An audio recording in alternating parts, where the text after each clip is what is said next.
I remember you saying at one point your job is to make sure I don't have to keep coming back. I was dealing with an ankle that was causing some problems and hurting. Okay, and what was it kind of limiting you in doing? Things I enjoy doing, like walking and running and just being outside. Okay, you said you couldn't run, right? I think you were saying like it was like I could, but I really felt it. I felt it when I started out. It hurt, and then it would loosen up. But then, later on that day and the next day, it would be very tight. And Right. it's really uncomfortable, especially going downstairs. Okay, and so then you gave us a call, and then how did kind of your treatment and your kind of experience here? How did that look? The one thing I appreciate the most is that you give me some exercises to help improve what's going on. You did some adjustments. You caused a little bit of pain, but it didn't take very long before it improved. And we have had, I think, maybe 5 treatments now. 4 or 5, yeah. And every time it seems like, oh, it's actually a little bit better. To the point where today when I came in, I felt like, well, I've run for a couple of days and I've actually not felt it and haven't noticed that I haven't felt it until later when I realized I haven't felt it. So Right.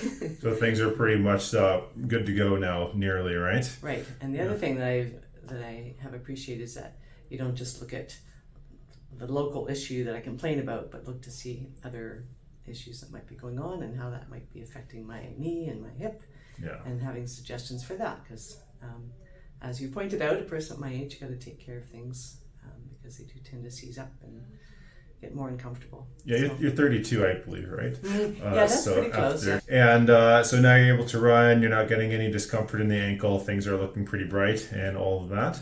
I should be good to go for another 25 years. I think Easy. so. Easy. What would you say to someone who may be considering, they're having some type of problem with their ankle or hip or somewhere else? You've been for other issues before, and they're considering chiropractic, but they might have heard some bad things, some scary things. What would you kind of say to that person?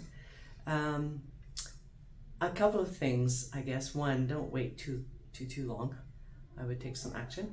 And secondly, I think based on my experience here, it hasn't been treatment where I feel like my joints are being cranked out of position or anything like that. The myth about the head being cranked around and all that kind of thing. I certainly haven't found that at all. I found it very, very helpful. It has been fairly mild, comfortable kind of treatment. Definitely not scary. Everything's been explained. There's always an option for me to say, oh, I can really feel that, or no, that's fine, keep going. Right.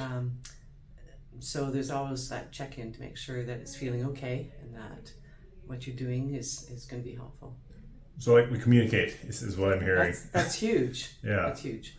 Yeah. But I'm going to just say again, it's not just about that treatment, it's listening to the suggestions for the stretches or the exercises, and I think that's really helpful. Right, giving you things you can do on your own to help improve things. That's right. And so you don't always have to keep coming in. Exactly. I remember you saying at one point your job is to make sure I don't have to keep coming back. So Right, absolutely. Cool. Anything else you want to share, or anything you think would be helpful? Or well, I think you're very approachable, very friendly. You always have a pleasant smile.